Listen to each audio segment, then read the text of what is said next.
또 돌아온 저격수다. 놓칠 수 없는 문제가 있습니다. 국정교과서 얘기. 네.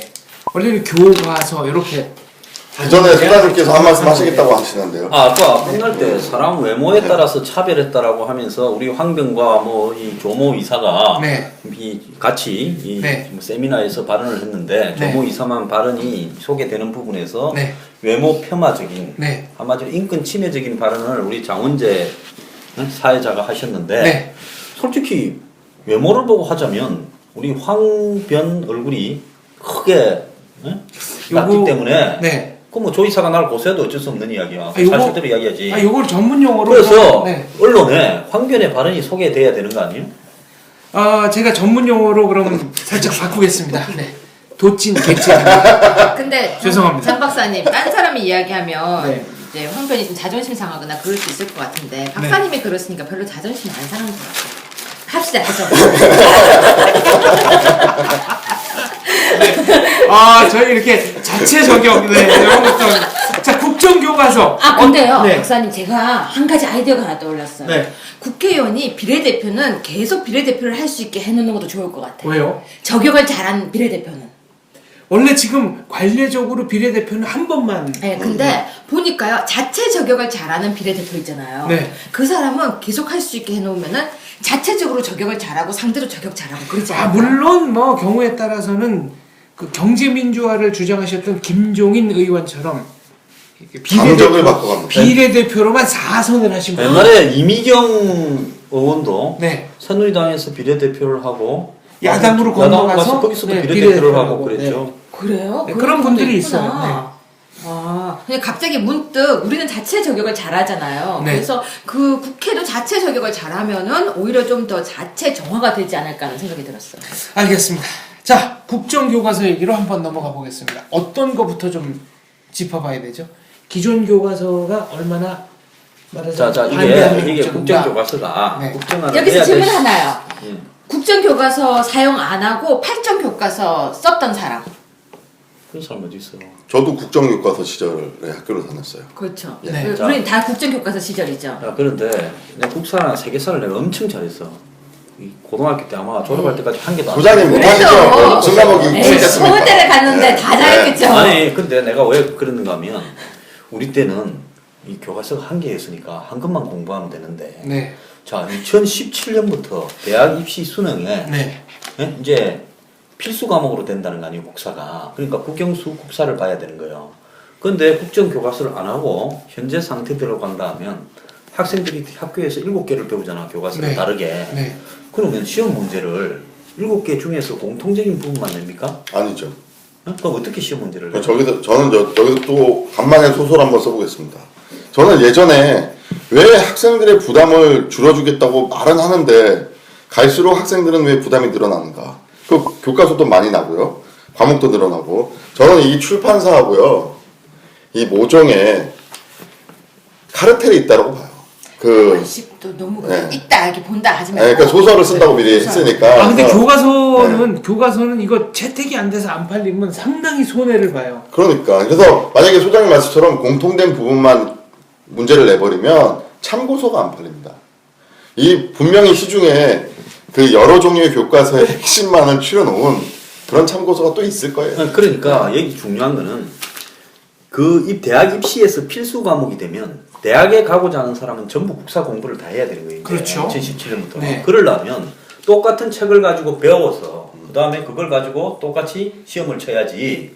그러지 않으면 이게 불가능하다는 겁니다. 그 예를 들어 극단적으로 말해서 A 교과서는 민족사의 정통성이 북한에 있다 이렇게 주장을 하고 B 교과서는 민족사의 정통성이 대한민국에 있다 이렇게 주장을 하는데 시험 문제로 민족사의 정통성은 어디에 있느냐? 그러면 A 교과서, B 교과서 따로 공부한 애들은 답을 다르게 할 거 아니에요? 그러니까 그것뿐만 아니라 월남전 파병의 의미를 갖다가 하면서 미군이 1번 네. 한국군이 왜 월남전에 파병됐는가? 1번 한국군이 파병 안 되면 미군이 철수한다 해서 2번 월남전에 가면 페이를 세게 준다고 해서 네. 3번 식민지라서 용병으로 갔다. 네. 이렇게 쭉 있잖아요. 그러면 몇 번을 갖다가 이야기하겠어. 이게 진짜 중요한 문제 아니에요? 맞습니다. 더 그렇죠. 중요한 문제는 전 처음에 대학 갔을 때요. 대학 가가지고 교과서가 뭐예요? 그랬더니 교수님이 가서 알아서 봐 이러시는 거예요. 그때 되게 혼란스러웠어요. 왜 책을 지정 안 해주지 않나? 우리는 책이 지정되어 있던 시대잖아요. 그래서 이렇게 국어, 뭐 이렇게 영어, 수학 지정이 되어 있어서 그것만 사서 그냥 아예 지정되는 교과서를 공부했는데 대학을 들어갔더니 형법, 총론 여러 분이 책이 있어요. 네. 그 중에서 내가 사서 봐야 돼요. 근데 시험 문제는 선생님이 뭘 낼지 몰라. 그 잘못 선택하면은 이제 다른 학설. 예, 그러니까 뭐 특히 고시 공부하는 사람들 입장에서는 잘못 선택했다가는 바로 그냥 골로 가는 수가 있죠. 그러니까 네. 그게 되게 그러면 힘들었어요. 똑같은 문제가 있지. 네. 검정고시 하는 학생은 7개 교과서 중에서 어느 거를 사가지고 수능 필수 과목을 공부하겠어. 그러니까 이런 부분을 갖다가 없애기 위해서라도 국정교과서를 해야 되는데 우리 오늘 이 이야기 좀 해야 되겠어요. 교과서도 문제지만 교과서보다 더 좌파 종북적인 서술을 한 게 뭔가 하면 교사들이 가지고 다니는 교과서 지도서. 네, 이른바 교과서 지도서, 교사용 지도서. 우리가 보면 목사님들 설교 잘하지요. 전부 자기 이야기를 하는 것 같지. 목사용 설교 강론 해설서 이런 게 있어요. 그래서 성경 구절에 대해서 네. 성경이 한 장이면 그거 한 10장으로 설명을 해가 요렇게 또 에피소드도 소개해라 이런 참고서가 있어요. 아, 여기서 요런 농담도 해라. 네. 그런 게 있어요? 있죠. 그런 거는 일반 사람 잘 몰라. 내가 고등학교 다닐 때 말입니다. 그때도 교과서 해설서가 있었어요. 네. 딱 보니까 맨날 선생님이 딱 이렇게 들고 왔다가 밑으로 교탁해서 이렇게 보고는 또 쫙 넣어가고 또 시험 때가 되니까 뭐 줄을 쪽쪽 그어 가더라고. 아, 저게 뭘까? 저것만 훔쳐보면 네. 네. 저기서 100% 시험이 나온다. 네. 혹시 그거 훔쳐서 서울대 가신 거예요? 아니 내가 대학원 갈 때는 그런 일이 한 번 있었어요. 내가 대학교 때 학교를 정하자고 막 선생들 좀 쫓아내자 교수들 이야기를 했더만은 조교가 와서 나한테 싹 양심선언을 하는 거야. 자네가 1등하면 하나도 안 뽑고 대학원 네. 시험에 네. 2등하면 한 명만 뽑고 정원이 11명인데 네. 11등하면 10명만 뽑을 거다. 네. 이렇게 이야기를 하는 거예요. 네. 떠른다 소리 아닙니까? 그래서 제가 다른 과목은 다 해결이 되겠는데 한 과목은 도저히 이 공부가 어디서 구석에서 늘지 해결이 안 돼. 네. 그래서 내가 교수 방으로 후배들을 그때 학교에서 조폭 보스였거든. 네. 한 30명을 동영을 해가 5분만에 맨담을 시키러 갔어. 애들을? 갔다 오는 걸 보고 책만 니는 말은 교수한테 이렇게 하고 너는 교수가 퍼는 책이 몇 페이지에 있는가만 아, 수사를. 딱 문제 네. 출제할 때가 언제라는 것을 조교를 네. 통해서 입수한 거 아니에요. 그러니까 전부 갔다 오더만은 뭐 320페이지에 있을지다 이런 거야. 그래서 내가 320페이지만 다 외우면 된다. 네. 그래가 내가 대학원에 수석이 파인 사람 아니야. 오. 소장님 대학원 나오셨어요? 대학원 서울대 대학원에 수료했어요. 아, 논문은 아직 안 내시고. 아니 내가 가만히 내가 독일에 유학을 가기로 이렇게가 좀 유학 초청도 받고 했는데 네. 가만히 생각을 하니까 그 햄프셔로요? 예? 햄프셔. 아니 독일에 나중에 이야기해 드릴게. 네. 그런데 내가 같은 사람까지 교수를 하려고 하면 네. 대한민국의 대학의 학문적 자질이 굉장히 떨어지겠다 생각을 해서 양심적으로 안 갔어요. 그래서 아니 저번에 그러니까 새끼 돼지 이런 종목으로 햄프셔 좀, 네, 노크셔 햄프셔 좀. 좀. 네. 에이 왜? 내가 너무 경제학을 한 사람이지 축산학을 한 사람이 아니라니까. 교과서로 가시죠. 이제 교과서로. 교과서로 가죠. 네, 네, 교과서. 제가 그러면 교과서에 대해서 바로 그냥 결론을 한번 질러보겠습니다. 자, 야당은 네. 맹비난하고 여당은. 세면에서 그 친일 독재 교과서라고 낙인을 찍어놓고 있고요. 아, 일단 네. 한 가지 확실한 거. 2017년 3월부터는 무조건 국정 교과서로 이제는 수업을 하도록 이제는 정해졌어요. 국사 교과서의 경우. 그렇죠, 네. 국사. 네, 그래서 정해졌어요. 정해졌고 정해졌고 2016년 11월까지 교과서가 다 만들어져야 돼요. 일단 이제 이거는 변동이 없다는 거 확실하게 정해놓고 이제는 흔들림이 없어야 돼요. 근데 왜 정쟁을 하는가? 저는 이제 그냥 바로 비판하겠습니다. 정부에서 만들면 국가가 만들면 정부 입맛대로 사람들이 교육을 받을 것이다 이렇게 걱정하잖아요. 근데 저는 그거에 대해서 바로 반박할 게 저 국정교과서 세대거든요. 지금 제 나이 또래 여론조사 해보세요. 나 같은 우파 없습니다. 다들 아무리 국정교과서를 만들어놔도요.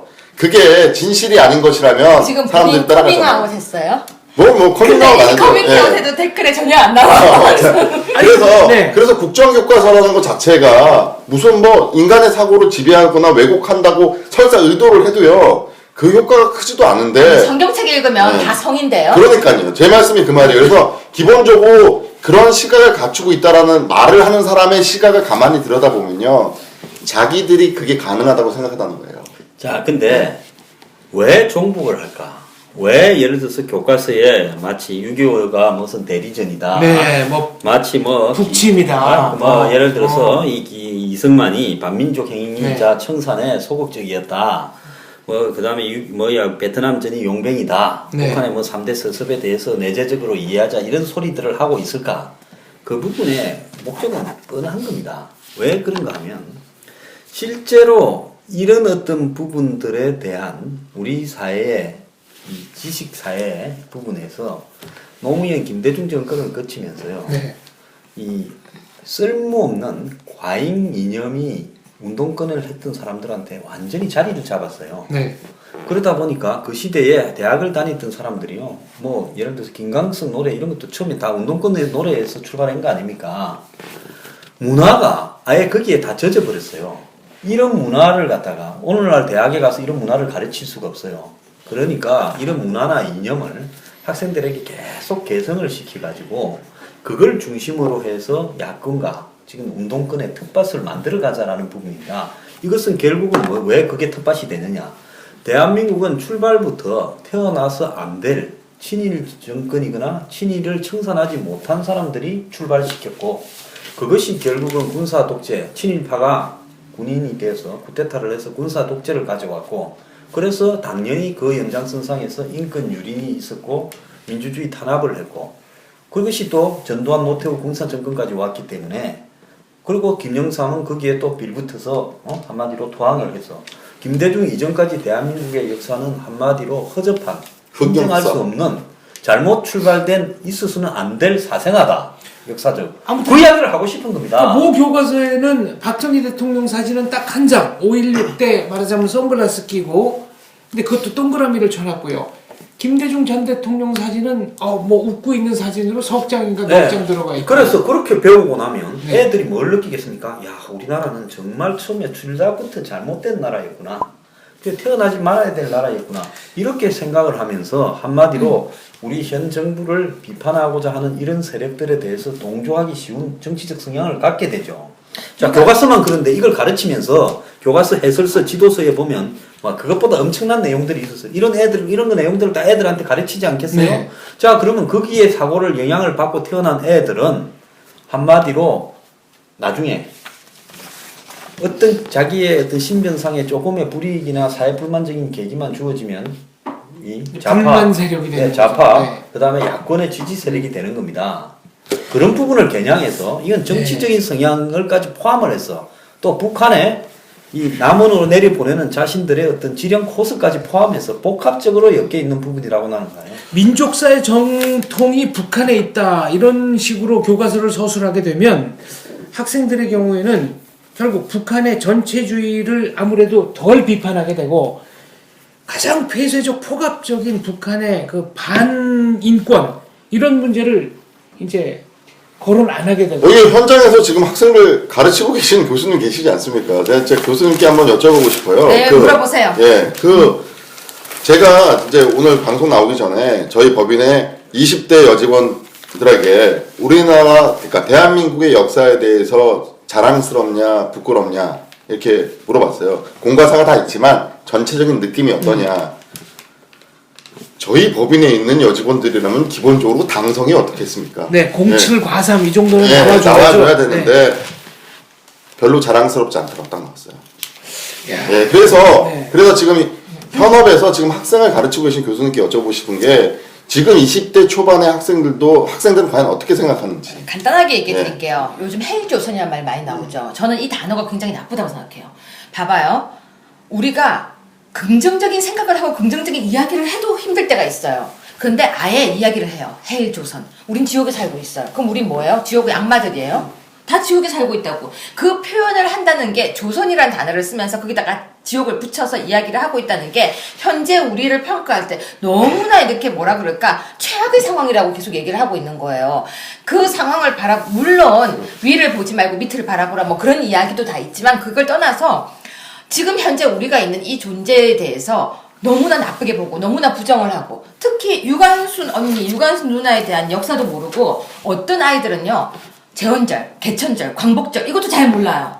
왜 쉬는지 모른다. 왜 빨간 날이에요. 국경일인지. 그냥 빨간 날이에요. 그리고 광복, 건국 이런 개념도 전혀 없고요. 또 해방 뭐 이런 개념이 아예 없고 광복, 수복 이런 단어가 없어요. 단어가 없고 그냥 일제 치하에 있다가 갑자기 전쟁이 났고 북한하고 남한이 나눠지게 됐던 거는 미국하고 소련이 우리를 찢었고 이렇게 알고 있기도 하고 또 북한이 제대로만 됐으면 우리가 지금 이렇지 않았는데 이렇게 얘기하기도 하고 각자가 다른 역사관과 국사관을 갖고 있다는 거죠. 그리고 국사 역사에 대한 개념이 아예 없어요. 이승만 대통령에 대해서 어떻게 평가를 하냐면요. 이승만 대통령은 다리 끊고 도망간 사람.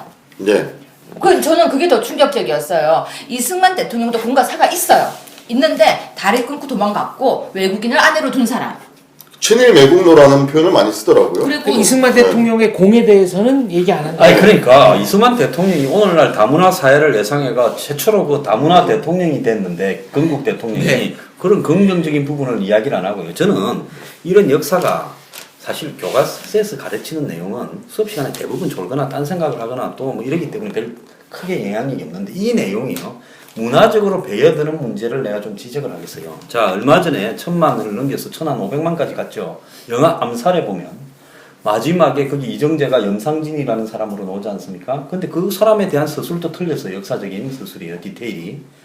그런데 그 전지현이가 이정재를 갖다가 마치 예를 들어서 이 저격을 하는 해방 이후에 네. 자 일제 청산을 갖다 하지 않은 부분을 사적으로 청산할 수밖에 없다라고 끝이 나지 않습니까?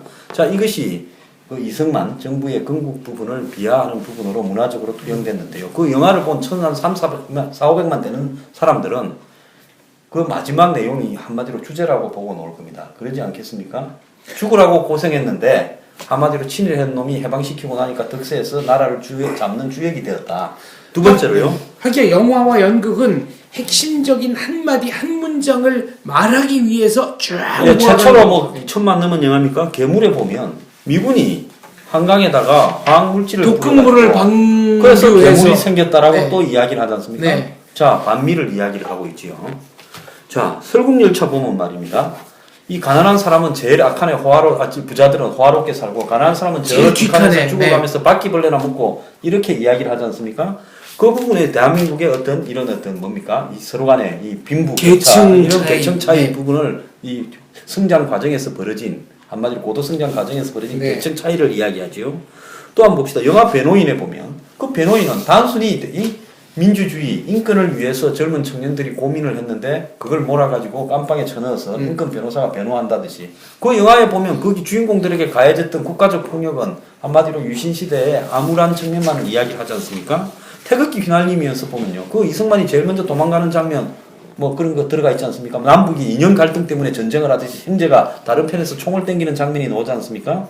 그러니까 이 1000만 영화들에서 나오는 이런 가치들이요. 이 지금 교과서가 서술하고 있는 가치하고 정확하게 일치하잖아요.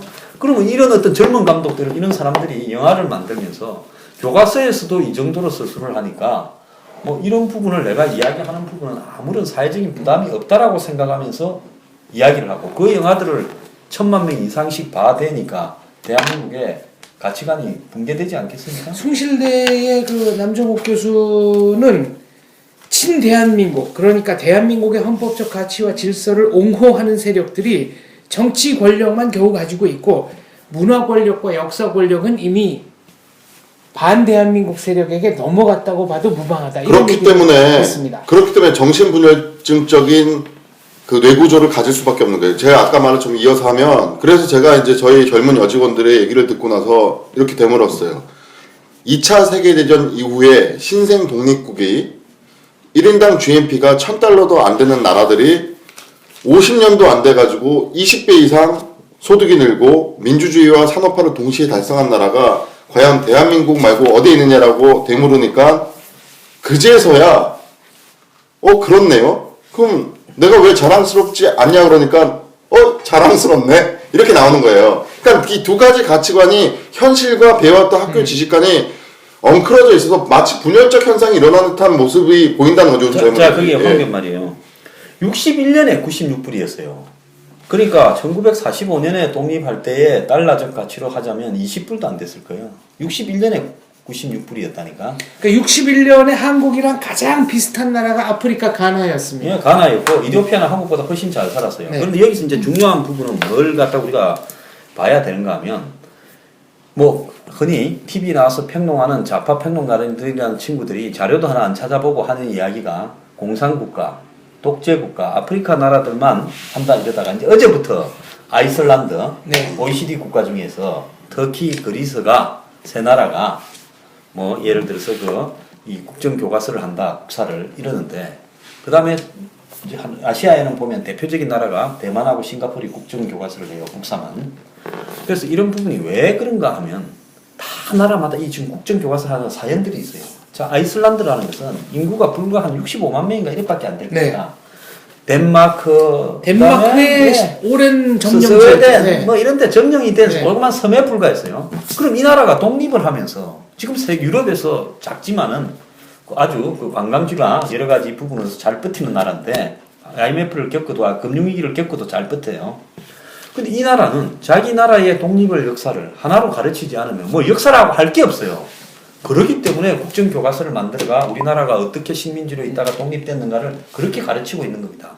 그 다음에 터키 한번 보십시오. 오스만 투르크에 들어가 있다가 그 다음에 이 뭡니까 이 정교가 분리되지 않고 네. 한마디로 이 오스만 투르크 제국에 있다가 1차 대전에 패전을 해가지고 카말 파사가 독립을 갖다 이끄는 과정에서요. 이 부분을 새로 역사를 써야 된다. 그 이전에 오스만 투르크 역사는 가르치면 안 된다 해서 새로 쓰기 때문에 터키가 국정교과서를 하는 겁니다. 그리스 한번 보세요. 오스만 투르크의 식민지였죠. 엄청나게 오랫동안 고생을 하다가 겨우 1차 대전 때 독립을 어렵게 했습니다. 그러면서 공산주의와 내전도 겪었어요. 그런 속에서 그리스는 이거는 우리 역사가 독특한 역사가 있기 때문에 우리의 자랑스러운 옛날에 이 고대 서양 문화의 원조였던 우리나라를 가르쳐야 된다 해서 국정으로 하는 겁니다. 그래서 그리스, 터키, 아이슬란드는 다 일반적인 뭐 원만하게 왔던 나라들은 역사를 아무렇게나 가르쳐도 괜찮지만은 이 나라들은 자기의 역사를 새로 정립할 필요가 분명히 있을 때서 그렇게 하는 거고 아시아에서는 자 싱가포르는 자기 나라가 말레이시아에서 쫓겨나가 독립을 원해서 한 게 아니고 말레이시아가 쫓겨났죠. 축출해가지고. 그러니까 중국 사람 많이 사는 못 사는 어촌을 네. 영국인들 다 떠나버렸는데 저거 떠맡았다가는 중국 놈들 뒷바라지 하기 싫다 이렇게 해가지고 쭉 축출된 겁니다. 그러면서 유교적 자본주의를 독특한 유교적 자본주의를 통해 가지고 규율 자본주의를 통해서 성장해 온 과정을 역사로 별도로 가르쳐야 된다. 자, 대만은 중국하고 싸우다가 쫓겨나 가지고 그 섬나라에 와서 지금 중국하고 대치하고 있는 자유민주주의 국가예요. 그러면 타이페이의 이 고유한 역사 부분을 가르치지 않으면 우리나라는 중국의 역사가 지금 공산주의 중국의 역사가 사실상 우리나라의 역사가 되어버릴 수밖에 없다. 그래서 근현대사는 손문의 장개석 정부를 손문 정부, 그 다음에 장개석 정부를 이끄는 국민당 정부가 실질적으로 중국의 역사에 정통성이 있다. 공산당은 아니다라고 가르치기 위해서 국정교과서를 하는 거예요. 마찬가지로 우리 한국이 대한민국의 역사적 정통성, 그러니까 삼국시대, 고려, 그 다음에 조선, 일제 식민지화를 겪어서 독립을 했는데 북한은 소련의 식민지 영향을 받아서 그렇게 가버렸고 위성국가로 가버렸고 우리는 정통성을 유지해오고 있다는 걸 우리가 그렇게 가르치지 않으면 어디서 가르치겠습니까? 근데 저는 지금 걱정이 돼요. 왜 걱정이 되냐면 지금은 국정교과서 이렇게 만들지만 네. 만약에 나중에 정권이 바뀌어서 국정교과서라는 이름으로 이상한 교과서를 만들어도 할 말이 없어지잖아요. 그래서 거기에 대한 어느 정도 이렇게 확고한 아웃라인 딱 선이 정해져야 되는데 지금 현재도 넘어야 돼. 아까 제가 기한을 말씀드렸잖아요. 내년 11월까지 만들어야 된다. 지금 난제예요. 그러니까 만드냐 안 만드냐 가지고 지금 정쟁을 할 때가 아니라는 거예요. 왜 난제냐면요. 현재 보수 성향의 교수들도 여기에 대해서 국정화를 반대하는 사람들도 많아요. 그리고 우리가 이제 2,500명이 넘는 서울대, 연대, 고려대 주요 대학의 역사학과 교수들이 이 부분에 대해서 국정화 반대 입장을 또 표명하고 있대요. 왜 이렇게 하는지 모르겠지만 좌우에서 다 반대를 하고 있는 사람들이 생각보다 또 많다고 하는데 이 많은 사람들이 반대를 할 경우에 그럼 집필지는 어떻게 될 것이냐에 대한 걱정도 되는데 집필지는 구성을 해서 집필을 하고 거기에 또 조그만 문제라도 나오게 되면 나중에 공격을 더 받을 수 있으니까 문제없게 만들어야 되는데 1년이라는 시간이 길다면 길지만 안 긴 것 같아요. 제가 볼 때는. 그래서 저는 지금 이 정쟁이라든지 아니면은 만드냐 안 만드냐 싸움 또 왜 만드냐 이런 싸움 아까 말씀하셨지만 뭐 국정교과서를 갖고 있는 나라가 몇 개밖에 없다 이런 이야기는 이제는 논외 같아요. 논란의 필요가 없다는 것이죠. 왜? 아니 세계에서 아무도 안 해도 우리 혼자 여성가족부 갖고 있잖아요. 아무도 안 해도 하고 있는 거 잘 있으면서 그리고 성매매 다 허용하는 나라 많아도 우리는 성매매 금지하잖아요. 기본적으로 대한민국은 태어나지 말았어야 할 나라라고 주장하는 교과서를 왜 대한민국의 세금으로 만들어서 아니, 그건 네. 자, 그렇구나. 저는요, 이 1년이 아니라 6개월만 하면 예를 들어서 오류가 빠진 완벽한 교과서를 만들 수 있어요. 그럼 기존의 교과서들에 왜 오류가 나오고 이런 문제가 생기는가 하면요. 한마디로 교과서 집필진들이 허접한 사람들이거나 무슨 한 그 역사 연구소에 있는 뭐 연구회의 모임에 있는 멤버들끼리 모여가지고 저것끼리 견제가 안 되기 때문에 허접한 걸 만드는 겁니다. 그리고 검정이면 국사교 교과서 지금까지 있는 거는 전부 다 검정이에요. 그렇죠. 근데 검정이면 교육부가 그걸 갖다 검증해가지고 내놨는데 뒤에 오류가 나왔다는 거 아닙니까? 한마디로 교육부 관료들이 이런 이 한국사 교과서 문제에 대한 최소한의 사명감이나 전문성도 없는 인간들이 앉아있다는 거예요. 지금 교육부 차관도 검증을 찬성했던 사람이라고 그러고 어제 발표했던 교육부 총리도 검증을 찬성했다는 사람이고 지금 새누리당에도 어제 유승민 의원 같은 경우에 이 문제를 제기했고 지금 뭐 조선일보 같은 보수 신문들도 뭐 정권 말까지나 이거는 뭐 천천히 하지 이걸 왜 서둘러서 이렇게 하느냐라고 이야기를 하는데요. 저는 지금 박근혜 정부가 지금도 늦었다고 생각합니다. 이런 거는 임기 1년 차에 해서 확실하게 이 문제에 대해서 역사를 생각하고 사명감이 있다면 해버려야 되는 겁니다. 반대하거나 찬성하거나 관계없이요. 근데 3년 차에 해서 이런 것도 유감스러운데요.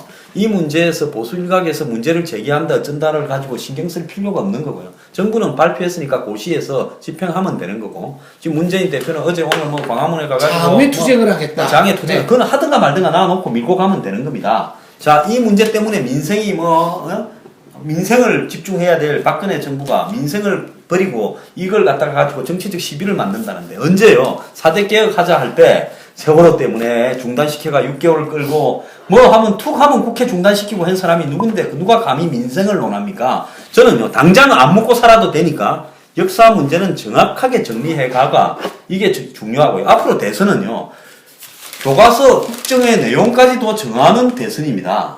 그렇기 때문에 대선에 임하는 사람들의 자세가 표 똑바로 던지라는 겁니다. 그래서 야당이 이기면 너가 나름대로 또 엉터리 만들라는 거예요. 저는 이게 몇 번 반복될 거예요. 그런 과정을 통해 가지고 대한민국 사람들이 정신을 한 80~90%가 차렸을 때 그야말로 올바른 역사가 정립이 되는 게 이제 시작이에요. 다음에 바뀔 거 두려워할 필요가 없어요. 고등학생이 네.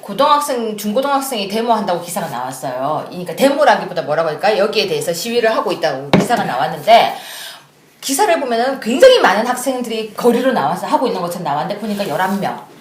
그리고 대학생들이 많이 나와서 지금 여기에 대해서 시위를 하고 있고 막 뒤에 들어누워 있고 이런 장면이 또 크게 보도가 되는데 알고 보면 또 19명. 작년에 제가 그 방송국 앞에 커피숍에 시간이 남아서 있었는데 고등학생들이 와가지고 이런 어떤 이념적인 문제로 데모를 하더라고요. 한 20명이 모여가 보니까 한 명이 와서 다 연출하는 PD나 감독처럼 어디에 서고 사진을 어떻게 해라 자리를 바꿔라 픽해서 이랬더라고요. 아, 주동자 한 명이요? 고등학생이요? 나이 든 사람이요. 아 나이 든 사람이 고등학생들을 그럼 뭐, 고등학생들은 출연자고 네. 나이 든 사람이 그게 뭐 지금 주동자라고. 학생 인권 조례라 그래가지고 고등학생들을 홍위병 만드는 작업이 또 일각에서 진행되고 있고요. 저는 그 보수 진영에서도 거민정 교과서를 찬성하고 국정을 반대하는 입장은 저도 한때는 그런 견해를 취한 적이 있었어요. 근데 이게 보면 그 이상론자들의 생각입니다. 왜냐하면 여기가 미국이라 그러면 저도 거민정이 낫다고 생각을 해요. 근데 실질적으로 그 8종 교과서의 내용을 들여다보면 그게 다양한 시각이 아닙니다. 지금 완전히 한쪽으로 가 있어요. 그렇기 때문에 그런 왜곡된 질서를 바로잡기 위한 현실을 봐야 되지 단순히 뭐 사상의 자유시장에서는 사상의 옳은 것이 자유경쟁을 통해서 이길 수 있는 것이 옳다라는 그런 이론적인 설명만을 가지고 나라가 어떻게 돼가는지 청소년들이 어떻게 병들어가는지는 나몰라라 하고 나는 배운대로 이거는요 정말 이상론에 불과합니다. 그리고 또 하나 그 국정교과서라는 것이 저는 한번 물어보고 싶어요. 세민의 특징이 뭡니까? 시장이라고 하면 질색을 하지 않습니까? 그럼 경제민주화든 뭐든 뭐 시장에 온갖 국가가 개입하는 걸 그렇게 좋아하면서 아니 대한민국 정통성 바로잡기 위해서 국가가 개입한다면 쌍수를 들고 환영을 해야지 왜 이제 여기서는 또 왜 시장 얘기합니까? 자, 그 시장 이야기 잘했어요. 네. 작년에 교학사가 교과서를 만들었을 때 네. 오류가 있든 말든 교장이 네. 뭐 학교 내부의 논의를 통해 갖고 절차적으로 거쳤겠지. 형식적으로 네. 했겠어요. 그 학교 교장 한 분 저는 잘 아는 사람인데 부산에 그걸 갖다가 발표를 했으면 그럼 시장 논리에 따라서 그냥 허접하니까 교과서를 그냥 안 사면 될 거 아니에요. 학교가 네. 작으면 그것도 놔두면 될 거 아니에요. 뭘 하고 그럼 학교 앞에 가가지고 교대로 피켓을 들고 학부모는 사람들이나 뭐 교학사 교과서 선정을 철회하라. 네, 학교에 전화지를 해도 난리 나고 뭐 전화지를 해도 예. 그게 시장 업무방해는 시장이 다 맡기는 하고 겁니까? 예. 아니 시장이라는 거는 빵집이 여러 개 빵을 냈는데 빵이 맛이 없으면 자동스럽게 세월이 지나면 그냥 그 빵집은 문 닫는 거 아니에요? 그렇죠. 그렇게 놔두면 되는데 그때 한 것은 시장 논리가 아니라 정치 논리를 가지고 한마디로 조그만 재벌들 사이에 7개 재벌들 사이에 하나의 이 소기업이 자영업자가 가게 하나 내니까 요 놈도 못 봐주겠다고 다 달라들어서 그냥 한 방에 패가지고 쫓아보낸 거 아닙니까? 결국 이게, 교학사 교과서는 단 한 군데에서만 채택을 이게 했습니다. 시장 논리입니까? 그 다음에 두 번째로요. 자, 시장 논리라 그러면 교학사 교과서를 교학사가 아니라 7개 회사가 뭐 금성사부터 뭐 동아까지 이 교과서를 찍는다 이러면 예를 들어 시장 논리에 따라서 우리 교과서를 집필할 필진을 모집합니다. 근데 여기에서는 좌부터 우까지가 공정하게 섞여야 되고 이렇게 고시를 내면 거기에 따라서 집필진들이 나서서 그 다음에 그 사람들을 평가해서 예를 들어서 그 중에서 가장 뛰어난 사람을 하는 게 시장 논리잖아요. 네. 그런데 5명인데 5명이 전부 한 학교 출신이거나 한 모임 출신이거나부터 비롯해서 여태까지 교과서를 쓴 사람이 130여 명인데 그 중에 31명이 이 교과서 저 교과서 내지는 그 교과서의 해가 바뀔 때마다 다시 만들 때 중복해서 했다는 겁니다. 그럼 이게 뭐냐? 시장 논리가 아니라요. 한마디로 몇 카르텔이네요. 카르텔. 놈이라 해서 미안한데 이거 놈이나 좀 써야 되겠어요. 네. 고소하려면 하든가. 몇 놈들이 돌아가면서 다해먹는 카르텔에서 해먹은 거 아닙니까? 국사학자가 아니라 국사업자다 이런 얘기네요. 이게 뭔 시장 논리예요? 네. 결론적으로 지금 소장의 말씀은 어떤 그러니까 독점적인 그 카르텔을 지키고자 하는 거와 다름없다는 얘기입니다. 그러니까 지금 교과서 반대하는 만드는데 거는. 들어가면요 한 7, 8개월 1년씩 작업하지 않겠어요? 그러면 돈 얼마 주겠어요? 그 한 연봉은 줘야죠. 그러니까 그 네. 다 현직 교사들이거나 뭐 학 교수거나 이럴 건데 가해 수입이지 않습니까? 그럼 교과서 집필로 들어가면 돈 좀 짭짤하게 챙기지 않겠습니까? 돈 벌라고 이 교과서 저기 아니 진짜 시장 논리로 이야기하자면 교과서 하나를 집필하는데도 정신이 없을 건데 이 교과서 네. 저 교과서 다 돌아다니는 것이 시장 논리입니까? 근데 지금 기사를 보면요 이런 말이 나와요. 권내현 고려대 역사교육학과 교수가 얘기했던 문구인데요. 국정 교과서도 문제지만 이를 세계에서 유례가 없는 부실한 교과서로 만드는 것이 더 큰 문제가 될 수 있다. 아니, 지금 만들지도 않았는데 왜 부실한 교과서라고 얘기하죠? 지금 교과서 문제에서 문제가 된 거는 이미 만들어가지고 노무현 정권 2003년 때부터 검증이 생긴 거 아닙니까? 지금까지 오면서 12년 동안에 부실화되어서 시각적이거나 이념적이고 가치적으로 완전히 편중된 집필진도 편중된 그것이 지금 드러난 문제고요. 국정교과서가 편중될지 안 될지는 만들고 난 뒤에 비판을 해야죠. 그 사람들은 미리 뭐 마이너리 리포트입니까? 그게 정치적인 논리 미리 때문에. 문제가 네. 일어날 거라고 예단을 해가지고 네? 미리 체포합니까? 초능력자네요. 네, 그러니까 미래- 저는 이게 네. 정치적인 논리를 가지고 접근하는 세력이 있기 때문에 그렇다고 봐요. 맹색이 교수라는 인간이 그런 식으로 이야기하면 안 되죠. 그리고 통일하고 저는 통일 논의 문제까지 이제 연장을 시키고 싶은데 이게 결론적으로 통일이 다가옵니다. 근데 통일 대한민국이 어떤 체제를 갖추냐를 결정할 때 있어서 대한민국의 자랑스러운 역사를 긍정하는 세력들은 당연히 통일 이후도 자유민주적 기본 질서에 입각한 조국을 원하겠죠. 근데 그걸 원하지 않는 세력들은 대한민국 체제의 우월상에 어떤 방점을 두고 싶지 않은 거예요. 그래서 저는 이게 뭐 또 과한 소설이라고 할 수도 있겠지만 저는 이 교과서 논쟁은요 통일 세력과 반통일 세력과의 전쟁이라고도 저는 단언을 하고 싶어요 진짜. 그러니까 아까 부실한 교과서 만드는 걸 너무 걱정을 하고 있는데 구더기 무서워서 장 못 담은 겁니까? 담궈봐요. 맛있는 장만 나와요. 장 중에서요. 왜 며느리도 안 가르쳐주나? 그건 떡볶이인가?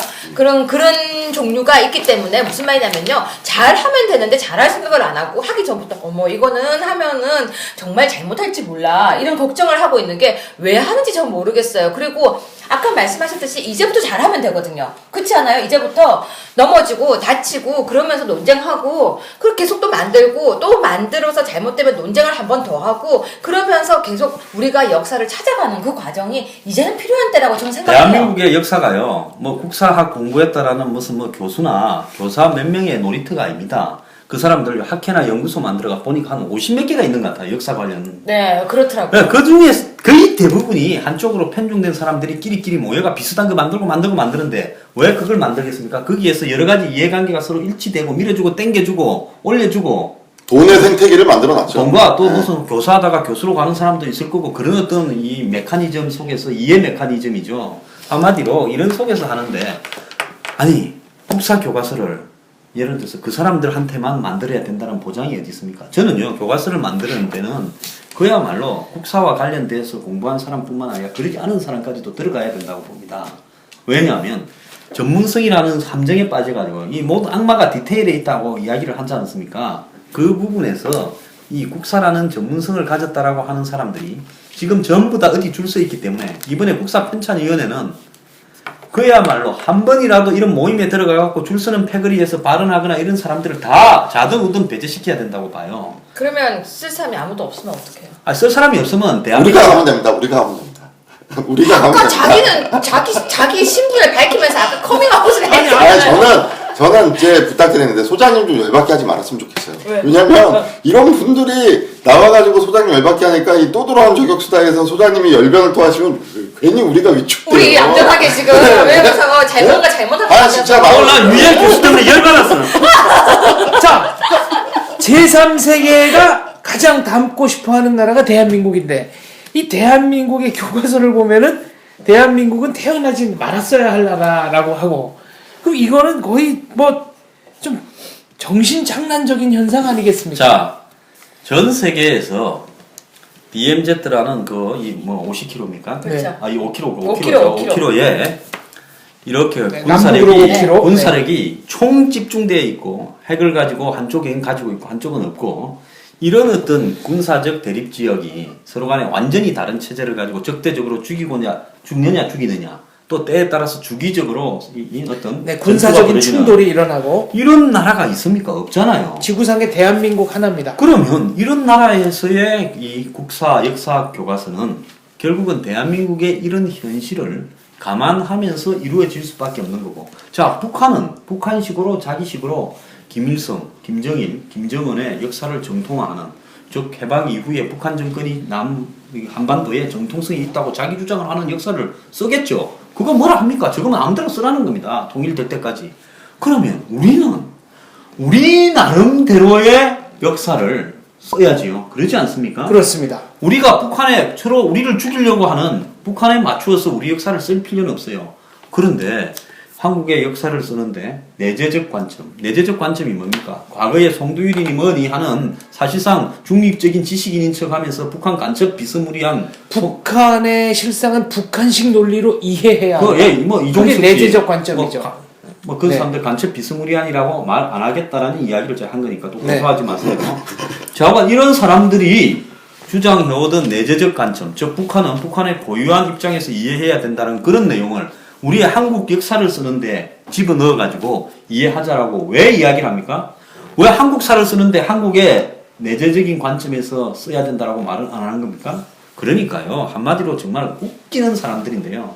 이런 문제를 가지고 논란을 벌이고 치고받고 할 이유는 없고요. 지금부터는 토론할 자신이 있는 좌파 진영에, 종부 진영에 농객이 있으면 나오라는 겁니다. 우리 여기도 네. 나오라 합시다. 아니 나오면 좋죠.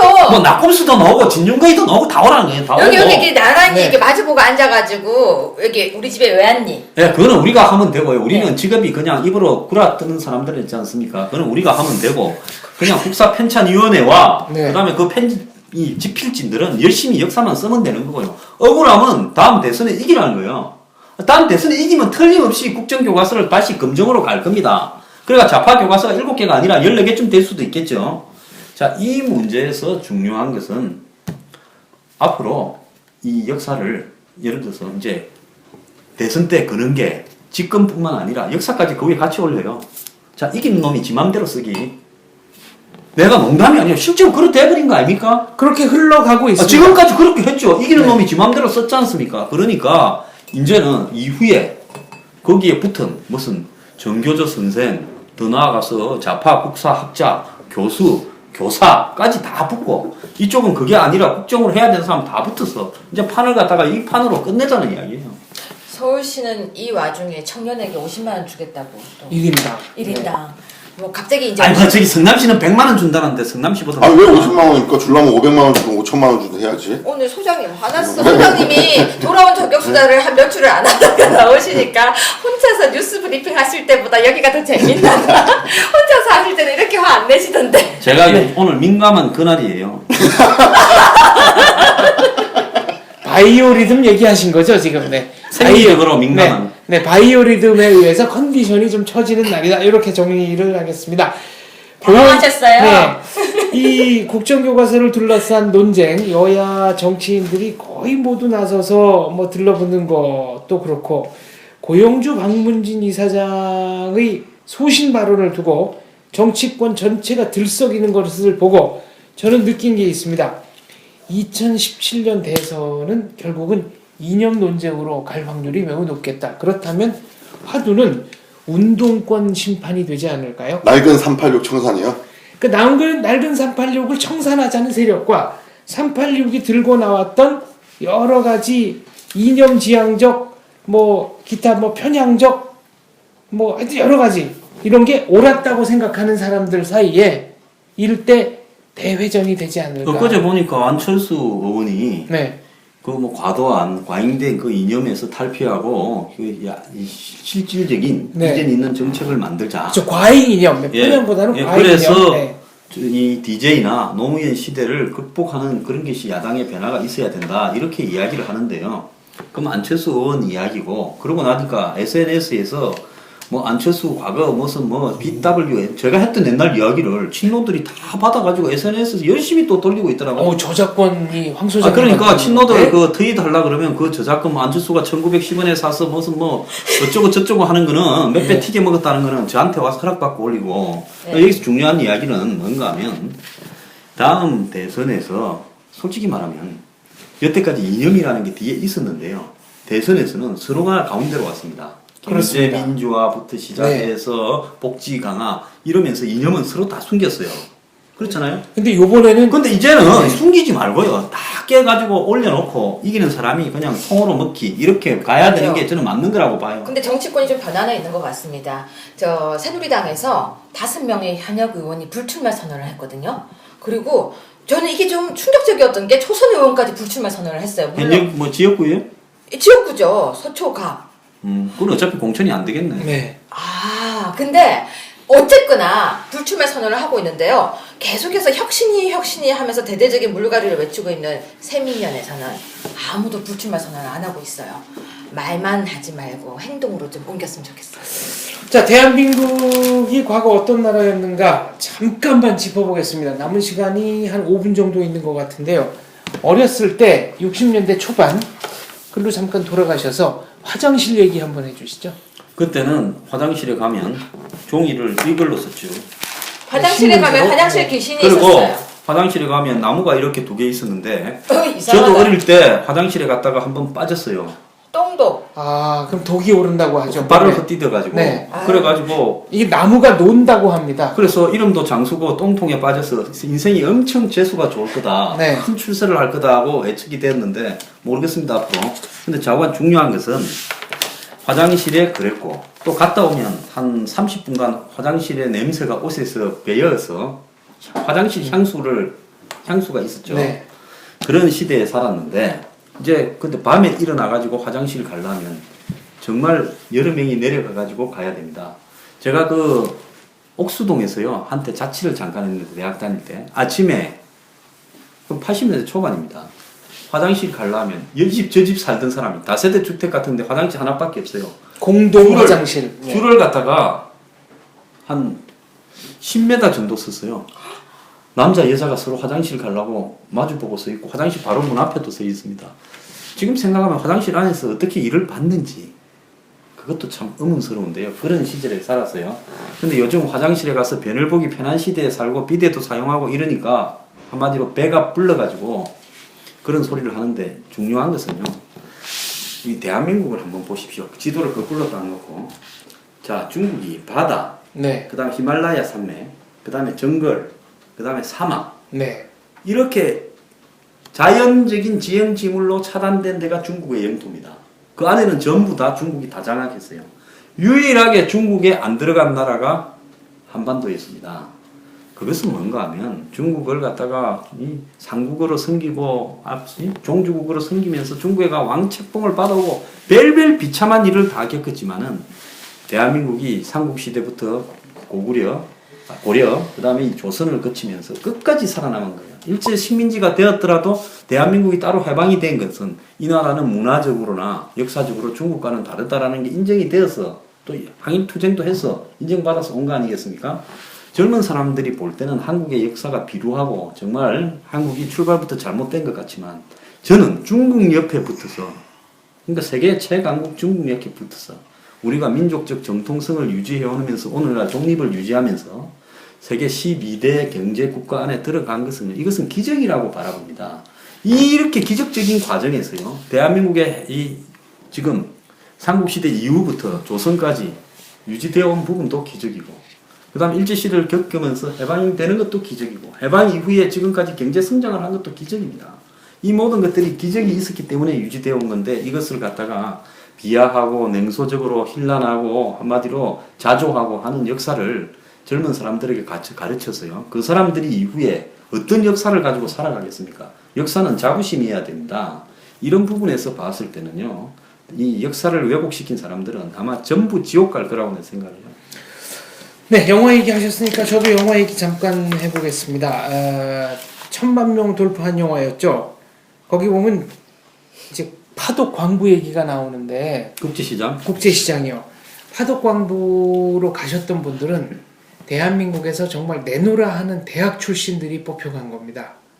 왜냐하면 그분들이 일할 데가 없었기 때문에. 그리고 대한민국에 이른바 서울대, 스카이대를 나온 분들이 뽑혀서 독일로 광부를 간 나라가 대한민국인데, 그런 분들이 광부에 뽑히면 옆에 있는 집들이 매우 부러워하고 축하해 줬습니다.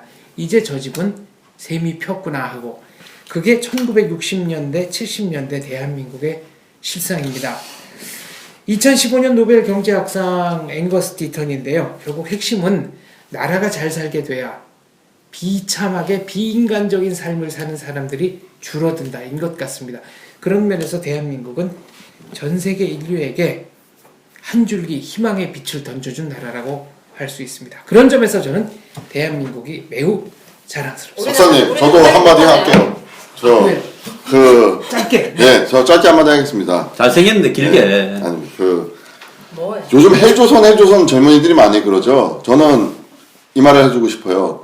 60년대, 70년대 청년기를 보냈던 우리 부모님, 조부모님 세대들이 어떻게 살았는지를 모르는 사람들이 많은 게 바로 헬조선입니다. 저는 한마디만 할게요. 유럽에 출장을 다녀왔습니다. 난민을 정말 보고 왔습니다. 대한민국이 자유를 누리고 이렇게 살고 있는 게 너무나 행복하고 감사했습니다. 난민이 될 뻔했다는 생각이 들었습니다. 지금 난민이 아니고 이 자리에 앉아서 이야기할 수 있음이 얼마나 가슴 벅차게 행복한 것인지 우리가 다 알았으면 좋겠는데 모두가 알 수 없다는 것이 안타까울 뿐입니다. 자, 종북 좌파들에게 하나 한마디 하겠는데요. 이거 논쟁하면 할수록요, 이길 수 없는 게임이에요. 하면 할수록 교과서 국정화 해야 된다는 여론이 점점 많아질 근데 테니까. 갑자기 우리 4대4로 붙으면 네. 되게 재밌을 것 같아요. 네, 그렇기 때문에 논쟁하려면 여기 와서 붙고 그냥 제 같으면 이 1인씩 며칠 하다가 조용해지고 딴 일 하겠어요. 예. 그러세요. 알겠습니다. 네. 2017년 대선은 결국 첨예하고 정확한 이념 논쟁이 펼쳐질 가능성이 크다. 한번 기대해 보겠습니다. 감사합니다.